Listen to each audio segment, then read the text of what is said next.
Chantez avec moi, en scène.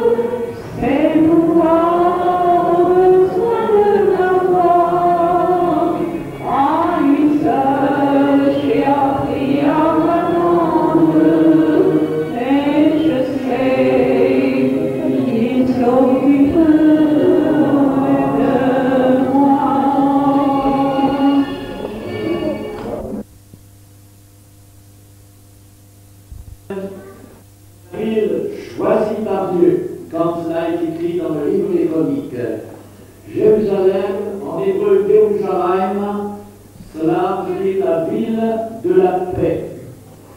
Aujourd'hui, Jérusalem n'est pas encore ville de la paix. D'ailleurs, vous avez appris dernièrement encore un attentat au centre même de la ville de Jérusalem, dans la rue Ben-Yehuda. Et il y a eu des morts et des blessés. La ville de Jérusalem est une grande ville d'environ 500 000 habitants et qui s'agrandit sans cesse, surtout depuis l'arrivée en Israël des Juifs de Russie. Et cette arrivée, nous l'appelons le second exode. De même qu'il y a eu un exode sous la direction de Moïse, amenant en Israël depuis l'Égypte 3 millions de personnes, de même aujourd'hui les 3 millions de Juifs de Russie prennent la direction d'Israël et arrive l'arrivée en Israël des Juifs de Russie. Et cette arrivée, nous l'appelons le second exode. De même qu'il y a eu un exode sous la direction de Moïse, amenant en Israël depuis l'Égypte 3 millions de personnes, de même aujourd'hui les 3 millions de Juifs de Russie prennent la direction d'Israël et arrive l'arrivée en leur souhaitant la bienvenue sur la terre promise. Déjà plus de 500 000 Juifs. De même qu'il y a eu un exode sous la direction de Moïse, amenant en Israël depuis l'Égypte 3 millions de personnes, de même aujourd'hui les 3 millions de Juifs de Russie prennent la direction d'Israël et arrive l'arrivée en leur souhaitant la bienvenue sur la terre promise. Déjà plus de 500 000 Juifs en synagogue de Moscou, où là je rencontrais les Juifs, notamment les rabbins, les anciens, auxquels je posais à ce moment-là, juste avant l'ouverture donc de ce mur de fer, ce rideau de fer, et je leur posais cette question: désirez-vous aller en Israël?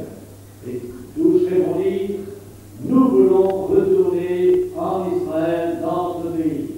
Et peu après, en effet, la porte s'est ouverte, les visas ont été donnés, et ils arrivent en Israël parce que la promesse a été faite, annoncée prophétiquement dans la parole de Dieu. Et si vous voulez, on ouvre tout de suite votre Bible dans le livre d'Ézéchiel, au chapitre 37. Et ce prophète nous parle de l'arrivée du peuple d'Israël dans le pays de la promesse, au chapitre 37. Et nous lisons au verset 21. Tu leur diras: ainsi parle le Seigneur l'Éternel. Voici, je prendrai les enfants d'Israël du milieu des nations où ils sont allés, je les rassemblerai de toutes parts et je les ramènerai dans le pays. Voyez-vous la promesse et en même temps la prophétie. Je les ramènerai de toutes parts, je les rassemblerai dans le pays de la promesse. Et cela est en plein accomplissement, et en ce qui concerne justement le peuple juif venant du pays de Russie, voici une autre prophétie, chapitre 16 de Jérémie, verset 14. C'est pourquoi, voici les jours qui viennent, dit l'Éternel, où l'on ne dira plus: l'Éternel est vivant, lui qui a fait monter du pays d'Égypte les enfants d'Israël, et vous savez, sous la direction de Moïse, mais on dira: l'Éternel est vivant, lui qui a fait monter les enfants d'Israël du pays du septentrion, donc du nord, et de tous les pays où il les avait chassés. Je les ramènerai dans le pays que j'avais donné à leur père. Et nous pourrions multiplier ces prophéties en ce qui concerne le retour du peuple d'Israël dans ce pays de la promesse. L'Éternel est vivant, lui qui a fait monter les enfants d'Israël du pays du septentrion, donc du nord, et de tous les pays où il les avait chassés. Je les ramènerai dans le pays que j'avais donné à leur père. Et nous pourrions multiplier ces prophéties en ce qui concerne le retour du peuple d'Israël dans ce pays de la promesse. Les possessions de cette ville de Jérusalem sur un peuple qu'on appelle les Jébusiens. Puis, quelques années plus tard, c'est c'est son fils, Salomon, qui a bâti là, à Jérusalem, à l'Enfer. Et nous pourrions multiplier ces prophéties en ce qui concerne le retour du peuple d'Israël dans ce pays de la promesse, et les possessions de cette ville de Jérusalem sur un peuple qu'on appelle les Jébusiens. Puis, quelques années plus tard, c'est son fils, Salomon, qui a bâti là, à Jérusalem, à l'Enfer, connu sous le nom de miracle, est venu de ce pays pour attaquer Israël. Et le roi fait détruire le temple qui fut brûlé ainsi que toutes les maisons de la ville de Jérusalem et les murailles détruites. Et le peuple fut emmené en captivité. Puis les prophètes, comme Jérémie, annoncèrent que la captivité durerait 70 ans. Et effectivement, comme la Bible dit vrai, les prophéties sont authentiques, le peuple juif est revenu dans le pays. Et le roi fait détruire le temple qui fut brûlé ainsi que toutes les maisons de la ville de Jérusalem et les murailles détruites. Et le peuple fut emmené en captivité. Puis les prophètes, comme Jérémie, annoncèrent que la captivité durerait 70 ans. Et effectivement, comme l'a dit à Bethléem, lorsqu'il est descendu du ciel et qu'il s'est incarné dans le corps de la Vierge Marie, il est né miraculeusement, Dieu lui a envoyé ce corps, et nous croyons cette naissance miraculeuse, et bien à ce moment-là, il y avait dans Israël environ 4 millions de juifs, et aujourd'hui, il y a le même nombre, un peu plus de 4 millions de juifs de retour dans le pays de la promesse. Et quand Jésus est venu sur cette terre, il y avait ce temple qui avait été bâti par Néhémie et qui avait été embelli par le roi Hérode. Et voici ce que Jésus maintenant dit à propos de Jérusalem.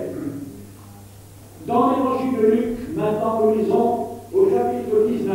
Quand Jésus s'approchait de la ville de Jérusalem, quand Jésus est venu sur cette terre, il y avait ce temple qui avait été bâti par Néhémie et qui avait été embelli par le roi Hérode.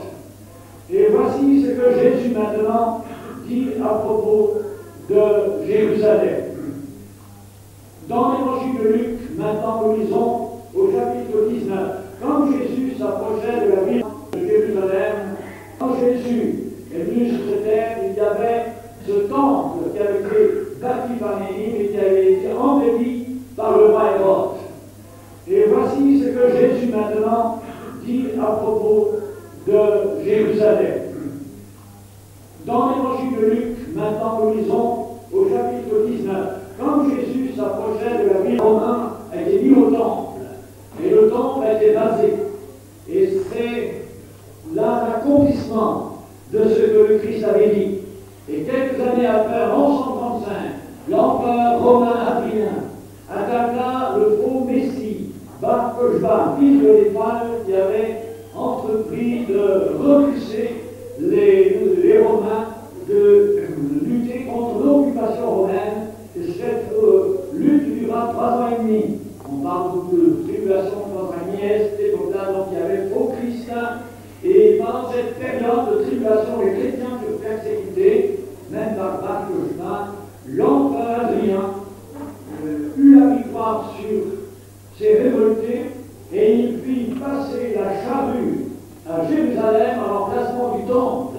Et c'est pourquoi ce que le Christ avait dit, il n'y a pas pierre sur pierre qui ne soit renversée, c'est accompli à la lettre.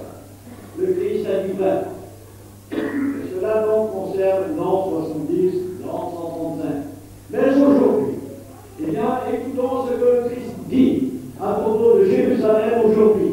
Et vous allez comprendre l'importance du sujet sur lequel nous allons entretenir plus amplement avec la lumière des prophéties. Au chapitre 21 de Luc, Jésus parle encore de la destruction du temple et il dit que les Juifs qui sont alors à Jérusalem tomberont sous le tranchant d'épée. Ils seront emmenés captifs parmi toutes les nations. Et ça s'est accompli. Et Jérusalem sera foulée aux pieds par les nations jusqu'à ce que les temps des nations soient accomplis.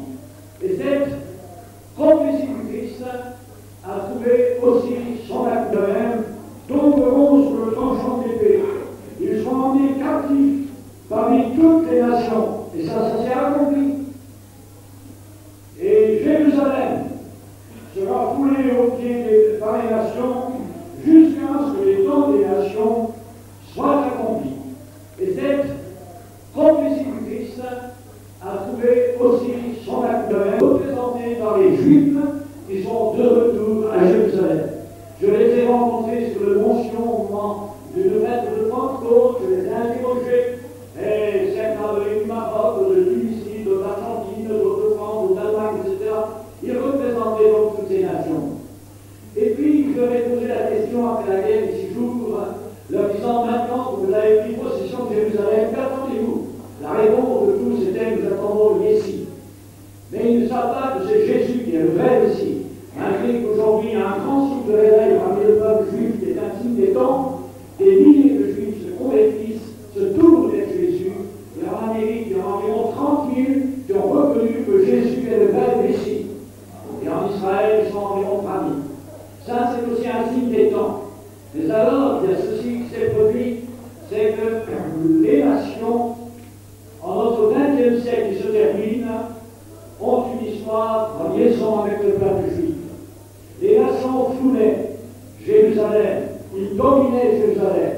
Puis alors là, il faut retenir plusieurs dates, et je n'en citerai que quelques-unes parce que le temps est court et une telle conférence, et si c'était au moins 1 heure, mais il faut bien chanter aussi et donner la place aux gens. Mais ici, j'aimerais quand même citer la date de 1917, car c'est à cette date qu'il y a eu en Angleterre un événement qu'on appelle la déclaration de Balfour. C'est Weizmann qui fit une découverte qui permit aux Alliés d'obtenir la victoire sur les ennemis.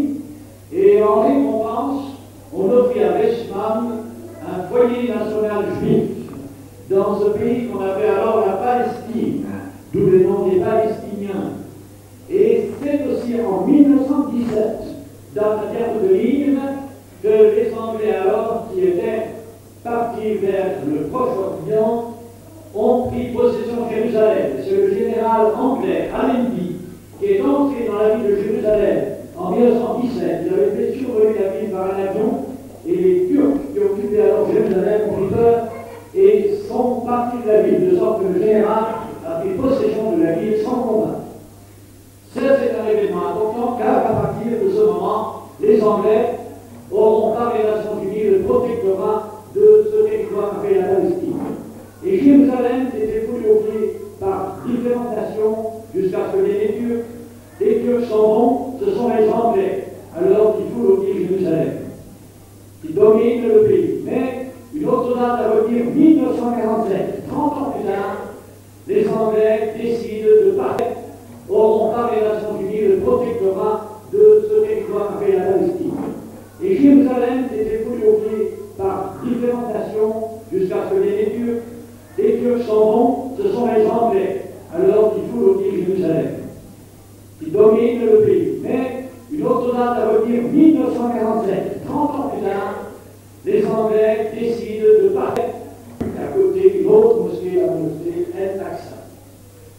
Et la ville est donc divisée entre cette vieille ville, entre les murailles et la nouvelle ville. Et voici que pendant cette guerre, Israël est attaqué par des Arabes. Parce que la Palestine a été divisée par les Anglais entre Arabes et Juifs. Il faut comprendre cela pour savoir ce qui se passe aujourd'hui. Et pour comprendre que nous sommes arrivés à la veille de l'enlèvement de l'Église. Parce que Jésus est plus proche que vous le pensez. Son retour est imminent. Il a dit lui-même, je reviendrai. Il n'a pas fixé de date, mais il a donné des signes annonciateurs de son retour, donc Jérusalem, et nous venons en au passage. Donc, il y a la guerre, 30 millions d'Arabes contre 600 000 Juifs qui sont de retour dans le pays après cette déclaration de Balfour de 1917. Et ce sont les Juifs qui ont la victoire. Mais la ville de Jérusalem reste coupée en deux. Il y a un mur. Et ce mur ne tombera qu'en 1967. Il y a encore cette date, 1917, 1947 et 1967.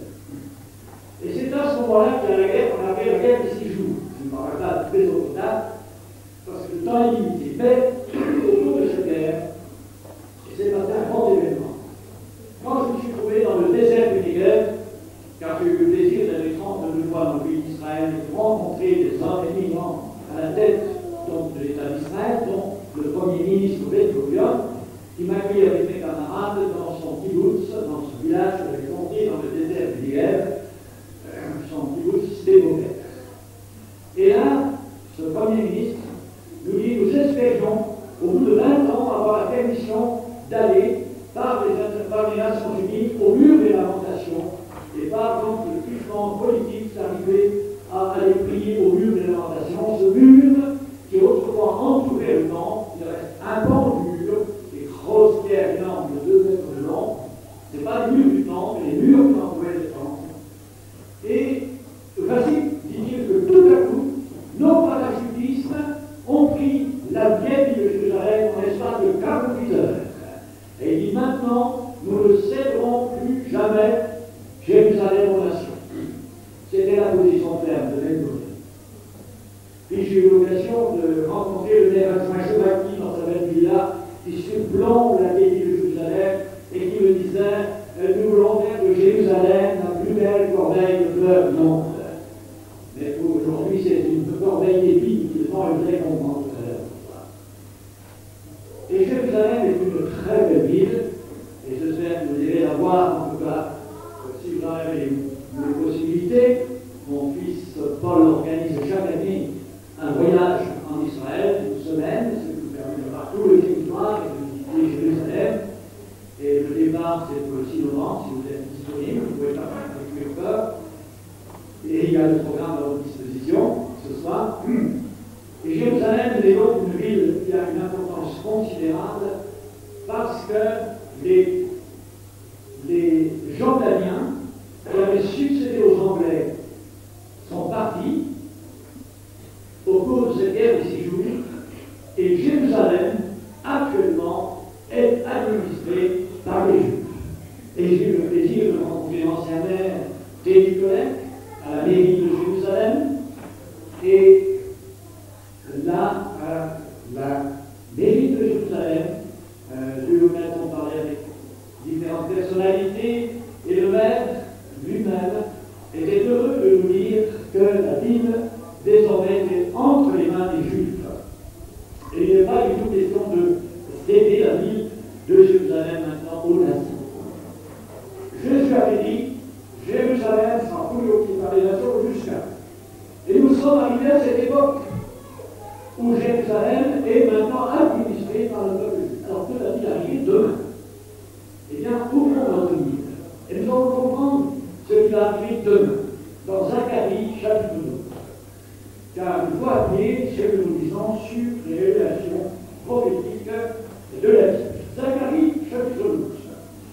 Verset 1. Ainsi parle l'Éternel qui a étendu les cieux et fondé la terre, et qui a formé l'esprit de l'homme devant lui. Voici, je ferai de Jérusalem une coupe d'étourdissement pour tous les peuples d'alentour. Et au verset 3, en ce jour-là, je ferai de Jérusalem une pierre pesante pour tous les peuples. Tous ceux qui la soulèveront sont meurtris, toutes les nations de la terre s'assembleront contre elle. Et si nous avions le temps, nous pourrions étudier avec passion les chapitres 13, 14 de Zacharie, qui sont fort intéressants, et également chapitres 38 et 39 des Hébreux. Mais nous sommes limités par le temps, je vais simplement donner un peu un résumé de la situation actuelle. Jérusalem est annoncé ici comme devenir, à la fin des temps, une pierre pesante. Vous avez suivi comment les actualités, vous avez entendu parler de cet événement qui s'est déroulé aux États-Unis à Washington, lorsque le 13 septembre 1993, le Premier ministre Rabin d'Israël a signé un processus de paix avec Arafat, le chef de l'ONU. Vous avez suivi cet événement à la télévision, à la radio, et c'est donc le 13 septembre 1993. Et ils viennent recevoir tous deux, ainsi que Grèce, le prix Nobel de la paix. On en a parlé tous ces jours. Donc on parle beaucoup de paix. Et actuellement, ils sont en train train de préparer la signature de la paix avec la Jordanie. Puis on étudie comment faire la paix avec la Syrie. La paix est déjà conclue avec l'Égypte. C'est Sadat et Béguine qui ont signé la paix. Vous êtes au courant de tout ça. Mais nous vivons cette époque où l'apôtre Paul dit dans 1 Thessaloniciens chapitre 5, verset 2, que lorsque les hommes diront paix et sûreté, une ruine soudaine les surprendra. Alors Jérusalem devient aujourd'hui une pierre pesante. Et quand il y a eu la guerre du Golfe, certaines personnes pris peur, même les gitans pris peur, si bien que les églises étaient remplies parce que vous disiez à la fin, que la guerre du Golfe ne s'oubliera pas sur une guerre mondiale. Même là, il y a encore eu une menace, mais c'est une menace. Non, c'est à cause de Jérusalem que viendra la ruine soudaine des nations. Mais pas à cause d'une guerre du Golfe, d'une guerre au Rwanda, ou une guerre en Somalie, ou je ne sais où où il y a eu encore des guerres ici et là. Mais ce qui va arriver arrivera à cause de Jérusalem, parce qu'il est dit, et nous l'avons lu, que les nations attaqueront Jérusalem. Mais pourquoi? Eh bien, parce qu'elle va devenir une guerre pesante, une coupe d'étourdissement. Et là, j'ai donc quelques coupures de journaux, parce que je m'intéresse et je me passionne beaucoup à cela, parce que je me dis, le Seigneur revient, et il y a des preuves qu'il est bientôt de retour. Et quand, avec mon épouse, nous étions à Jérusalem il y a peu de temps, non pas pour faire un voyage touristique, puisque Israël, nous le connaissons à faire, mais parce que nous étions là-bas pour évangéliser les gitans de Jérusalem. Ils sont partout, ces gitans. Vous allez même jusqu'en Chine, vous en trouvez partout. C'est un peu comme le peuple juif, avec cette différence qu'eux n'ont pas de patrie. Ils sont français en France, ils sont allemands en Allemagne, américains en Amérique, mais ils n'ont pas leur propre patrie. D'ailleurs, je ne sais pas comment ils font, parce que comme ils n'aiment pas beaucoup être soldats, ils n'auraient pas de soldats pour les défendre. Et puis enfin, comme les Chines, chez les Galais, s'ils étaient tous les Chinois ensemble dans leur pays, je ne sais pas que chez qui, c'est la pays de Chine. Ça pose un problème. Alors, pour eux, il n'est pas patrie. Alors, ces gitans sont aussi à Jérusalem. Et si vous allez à Jérusalem, je sais pas, il y a des frères qui m'ont dit qu'ils sont allés à Jérusalem, de voir, je ne comprends pas dit, parce que j'aurais dit, écoutez, allez à côté du Golgotha.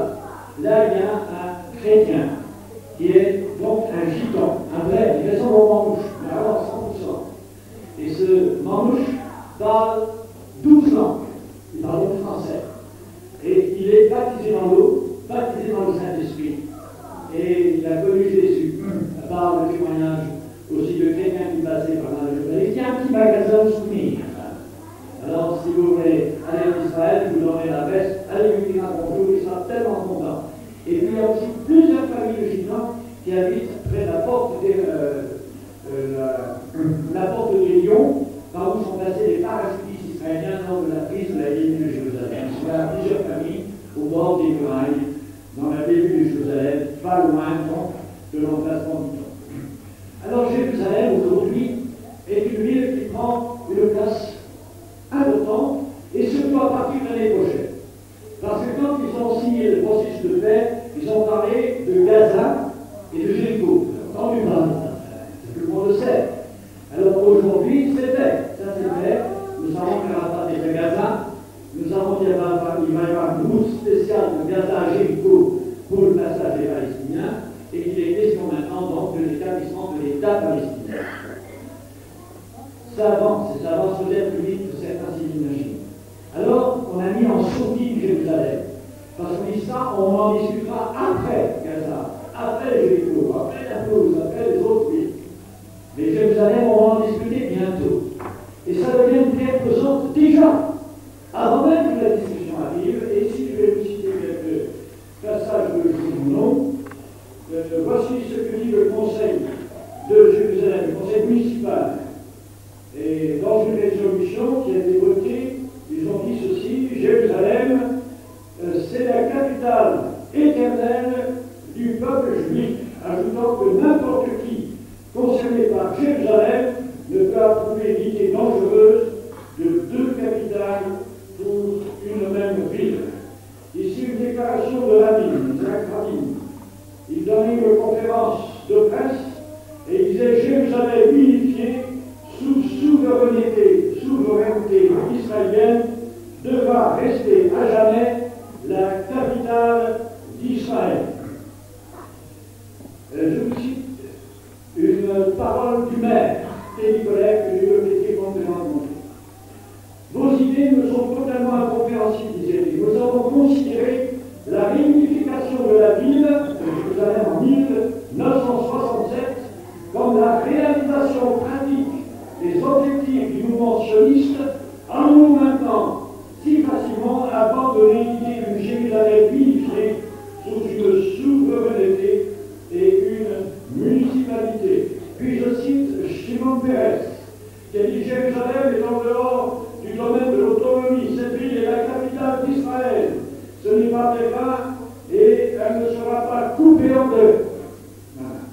Mais attention, ça c'est des Juifs qui disent Jérusalem, c'est notre capitale. Alors, ce à quoi répond Arafat, Rabin parle de sa capitale, mais moi je parle de la Jérusalem arabe, de Jérusalem, notre capitale. Et voici ce que disait une représentante de l'OLP ici en France: Gaza et Jéricho, ce n'est qu'un début. Il serait préférable que les colons juifs s'en aillent. Notre capitale, c'est Jérusalem. Ça commence à aller mal. Et puis, je cite encore ici, l'établissement, ça c'est aussi un chef d'un mouvement islamique qui dit: l'établissement de la République islamique en Palestine passe d'abord par la destruction de l'État d'Israël. C'est plus même Jérusalem, c'est tout. Et ici, c'est encore un chef responsable de l'OLP qui dit: ou bien nous obtenons le contrôle de Jérusalem-Est, ou bien une guerre sainte éclatera et tout ce que nous avons construit depuis Oslo s'écroulera. Et ça, c'est un avertissement. Et puis j'apprends tout dernièrement que maintenant, dans cet État palestinien, il y a des policiers qui ont été placés là, donc avec l'accord des Israéliens, puisqu'il y a eu signature du processus de paix. Et maintenant, on dit ceci dans un autre journal, qu'il y a des Russes pour la police palestinienne. Les Russes, la Russie va offrir 45 véhicules blindés de transport de troupes à l'autorité palestinienne, à ce qui est également prêt à former des policiers palestiniens à Moscou. Et puis je pourrais en citer d'autres. Il y a déjà Jérusalem qui devient une pierre pesante. Bien dit, Jérusalem, c'est à nous, non, c'est pas à nous, c'est à nous. Et on se dispute déjà à cause de Jérusalem. Mais cette discussion va devenir de plus en plus grande dans les mois qui viennent. Alors, nous sommes en face de quelque chose de surprenant. C'est que le monde entier est aujourd'hui en pleine ébullition avec la crainte d'une guerre mondiale. Pourtant, on parle de désarmement. Quand Gorbatchev et Bush, qui étaient alors présidents des États-Unis, se sont rencontrés sur un navire militaire en pleine Méditerranée, ils se sont dit l'un à l'autre: révisons nos armements.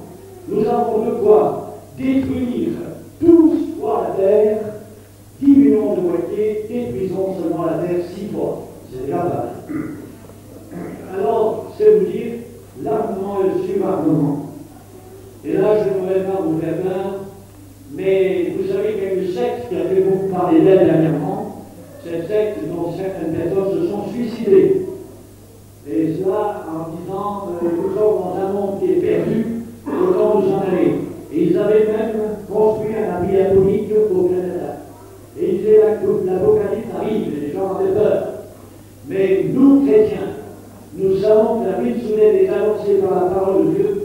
Nous savons que dans l'Apocalypse, il est parlé de la colère de l'agneau qui vient sur le monde, et que les grands, les puissants, les riches diront: oh, rocher, tombez sur nous et cachez-nous devant la colère de l'agneau, car qui peut subsister? Nous savons que ça viendra.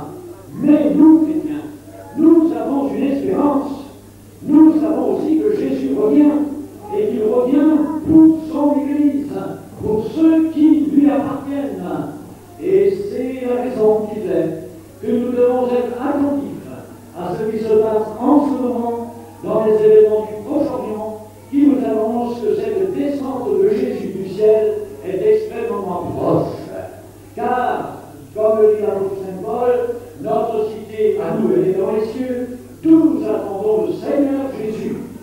descendre du ciel, dit l'apôtre Paul dans 1 Thessaloniciens, et quand il descendra du ciel, nous qui serons vivants par les reviendra, nous serons enviés à sa rencontre. Et Paul va jusqu'à dire que nous serons changés en un instant, en un clin d'œil, et que nous serons enlevés dans les airs à la rencontre du Seigneur Jésus. Donc, nous nous attendons au retour prochain de Jésus. Est-ce que vous êtes prêts? Vous voulez partir au ciel? Ou vous voulez rester sur la terre? On est bien sur la terre. Hein? Il y a tout ce qu'il faut maintenant sur la terre. On a des jolies caravanes quand on va se promener. On a des belles voitures, on a des Mercedes, des Citroën, des BMW. Et quand on va au supermarché, on a des cabines qu'il faut bien remplir. Il y a tout, hein? Il y a du pain, il y a de la viande, on a tout ce qu'il faut. On est bien. On a ramené tous nos misères. Et c'est Gorbatchev qui disait ceci: nous sommes tous embarqués sur le même vaisseau, la Terre. Prenons garde de naufrage, a-t-il ajouté. Et il a dit, car il n'y aura pas de seconde arche de Noé. Et vous connaissez l'histoire de Noé. Hein, quand Noé est entré dans l'arche, Dieu a fermé la porte. Après, les gens ont pu entrer dans l'arche, c'était trop tard. Le déluge est venu et le monde entier a péri dans ce déluge. Alors, Jésus a dit, il en sera de même à la fin des temps comme au temps de Noé. Il a dit, il en sera de même comme cela a été au temps de Lot. Vous connaissez toutes ces histoires, vous qui avez écouté la Bible. Eh bien, il faut donc être prêt, car, dit Saint Pierre, l'apôtre Pierre, autrefois le monde a été détruit par l'eau, par le déluge de l'eau, et maintenant la terre est réservée pour un déluge de feu.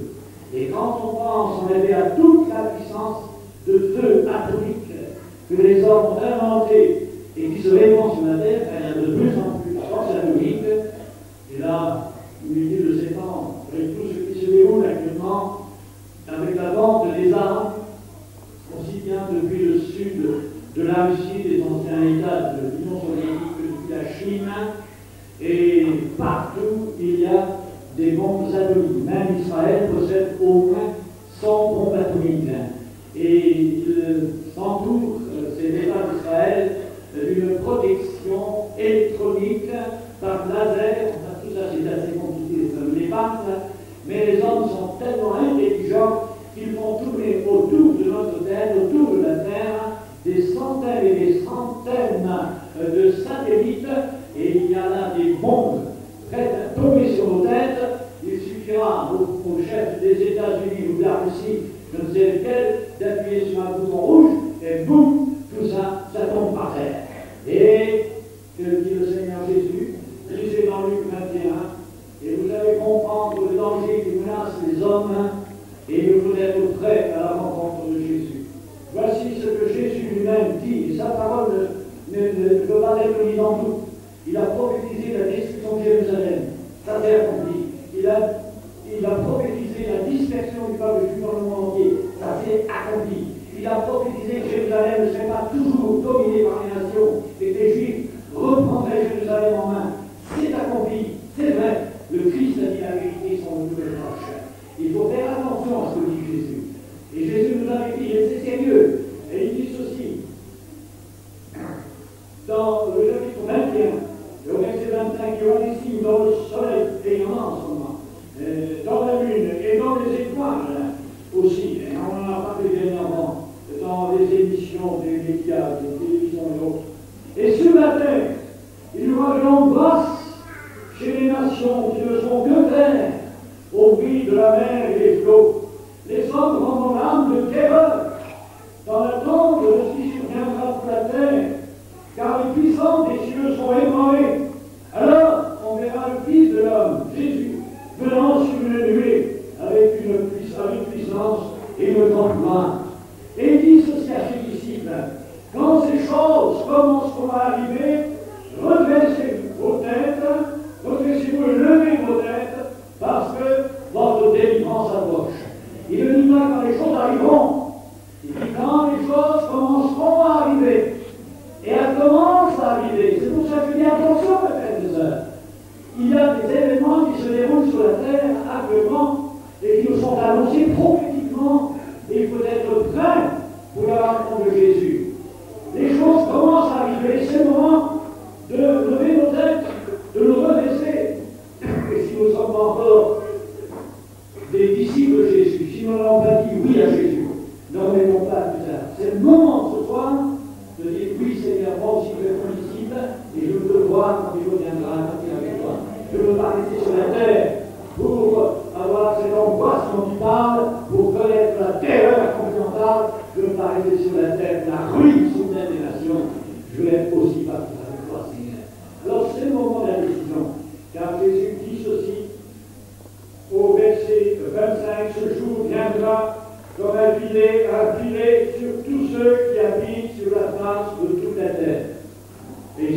comme ça, vous êtes bien sur la terre, hein, sur toute la surface de la terre. Vous n'y échappez pas.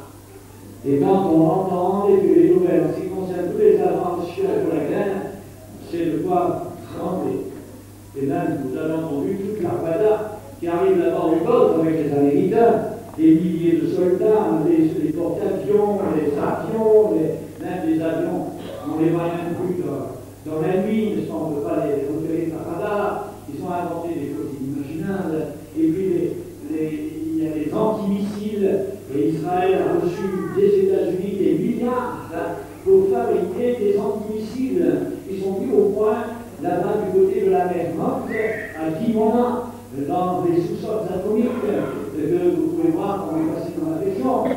Et puis, il y a, et vous devez le savoir peut-être, un contrat signé entre les Américains et Israël, que si Israël est attaqué par un pays quel qu'il soit, immédiatement les Américains vont au secours d'Israël. Et c'est la conflagration internationale. Et ça peut, à un moment donné, l'allumette, ça peut vite d'un seul coup.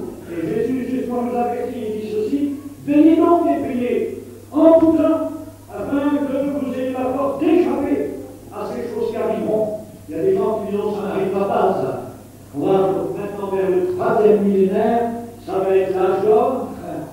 Bien sûr, quand on voit toutes les inventions avec l'électronique, les robots, les ordinateurs, les lasers et tout, on se dit en effet le monde va changer. Mais ça n'empêche pas qu'il y a de la misère, qu'il y a du chômage, qu'il y a toutes sortes de souffrances sur la terre. Mais on espère un monde meilleur. On pense, les hommes pensent qu'ils vont pouvoir faire que le monde devienne un paradis. Mais la Bible nous annonce que le seul qui est capable d'apporter la paix, c'est Jésus, le prince de la terre. Il n'y a pas de paix sans Jésus. C'est lui qui a été envoyé comme prince de la paix pour donner aux hommes la paix du cœur. Mais il nous faut maintenant comprendre que les choses arriveront et que pour y échapper, il faut donc venir à lui. Et sans lui, nous sommes perdus. Et c'est pourquoi Christ est venu une première fois sur la terre. Et quand le Christ est venu une première fois sur la terre, il avait tout pouvoir. Mais quand il était à Gethsémani, dans ce jardin hors des murs de Jérusalem, et là à côté du torrent du Cédron, Jésus, la nuit, après le dernier repas, le dernier souper avec ses disciples, et après avoir chanté des cantiques, il s'en est allé dans ce jardin prier. Et tout seul, il a buté, un peu éloigné de ses apôtres, il a prié intensément. Et sa prière était terrible, car la sueur qui tombait de son front était comme des grumeaux de sang, des de sein. Parce qu'il avait un combat en lui, il devait porter en son corps, sur la croix, vos péchés et mes péchés. Et pour lui, le pur, le saint, le juste, le vrai, lui, lumière, devait porter nos ténèbres, se charger de nos saletés. Et tout ça, ça faisait en lui un combat terrible. Et puis, il a dit, Père, non pas ce que je veux, mais ce que tu veux, que ta volonté soit faite et non la mienne. Il a prié la croix. Puis alors, on est venu pour l'arrêter. 500 hommes sont été battus pour l'arrêter dans la nuit. Et on traduit devant les tribunaux. Il a été jugé, condamné. Et les chefs religieux ont crié, crucifie-le, crucifie-le. Et on l'a amené chargé de sa roue de poing vers le mont Calvaire. Et le Christ avait pourtant tout le pouvoir. Et quand Pierre, l'apôtre, a voulu défendre Jésus quand il a mis l'épée, mais il a frappé le serviteur du souverain sacrificateur. Coupé l'oreille, Jésus a mis l'oreille en place. Et il a dit, Pierre, remets ton épée dans le fourreau. Car ceux qui prennent l'épée paieront dans l'épée. Ne sais-tu pas que si je voulais, je pourrais faire appel à mon Père Céleste, qui m'aurait envoyé des milliers d'anges, des légions d'anges, et que les terrasser tous ces hommes. Jésus n'a pas été son pouvoir. Il a renoncé à faire appel parce qu'il voulait mourir en notre place pour nous sauver. Sans lui, nous étions perdus. Et il est allé à la croix. Il aurait pu aussi là intervenir, demander aux anges de terrasser tous ces soldats qui l'entraînaient à la mort. Et sur la croix, au lieu de se débattre, il a tendu ses mains. Et les marteaux ont frappé sur les coups. Et là, ses disciples regardaient souffrir. Et d'autres, qui n'étaient pas ses disciples, se moquaient de lui. Et il l'avait frappé, vous le savez, flagellé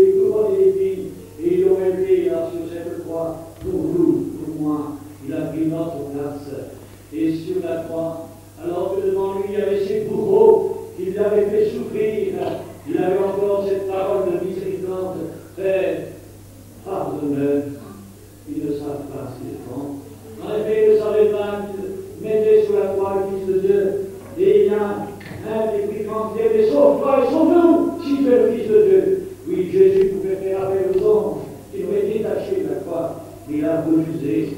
Il a refusé d'user de son pouvoir parce qu'il voulait mourir pour notre salut. Mais le Christ, aujourd'hui, après avoir été mis dans la tombe, est sorti victorieux de la tombe. Il est ressuscité. Et qu'est-ce qu'il dit? Alléluia! Alléluia! Il est vivant. Et il est monté au ciel. Et quand il montait au ciel, les apôtres le regardaient partir. Et les anges, alors là oui, les anges sont venus pour leur dire, homme Galiléen, pourquoi continuez-vous à regarder au ciel celui qui est au milieu de vous? Il reviendra de la même manière que vous l'avez vu à l'ancienne. Oui, Jésus, le Fils de Dieu, va bientôt revenir sur les nuées du ciel. Il viendra comme un éclair. Tout œil le verra. Et lui, le Maître souverain, viendra avec les survivants de cette nuit soudaine, établir son règne de paix sur la terre. Mais nous, les chrétiens, nous n'avons pas à craindre demain, car nous ne sommes pas destinés à la colère et à l'agneau. Nous ne sommes pas destinés à la ruine des nations. Nous ne sommes pas destinés à cet apocalypse qui est annoncé, mais nous sommes destinés à partir à la rencontre de Jésus. Et c'est à nous d'être prêts pour ce moment de la rencontre avec Jésus. C'est le moment de la décision maintenant et de venir repentant au pied de la croix Jésus qui vous dit Seigneur, moi aussi je suis un pécheur. Et je sais que tu es mort pour moi. Et je veux devenir ton disciple et te suivre. Et si vous êtes chrétien, sachez que le temps est court maintenant. Et qu'il faut donc de toutes vos forces servir Jésus. Amener des âmes à lui le plus possible avant qu'il ne soit trop tard. Il faut donc se mettre tous ensemble unis, que ce soit vraiment, qu'on soit gitan ou non gitan, peu importe. Le saint-évêque, nous sommes enfants de Dieu. Nous devons nous unir pour gagner ceux qui sont dans les ténèbres à Jésus-Christ, pour les sortir de la prison et qui viennent aussi comme nous à la lumière d'évangile. Alors, nous allons prier ensemble le Seigneur. Oh, béni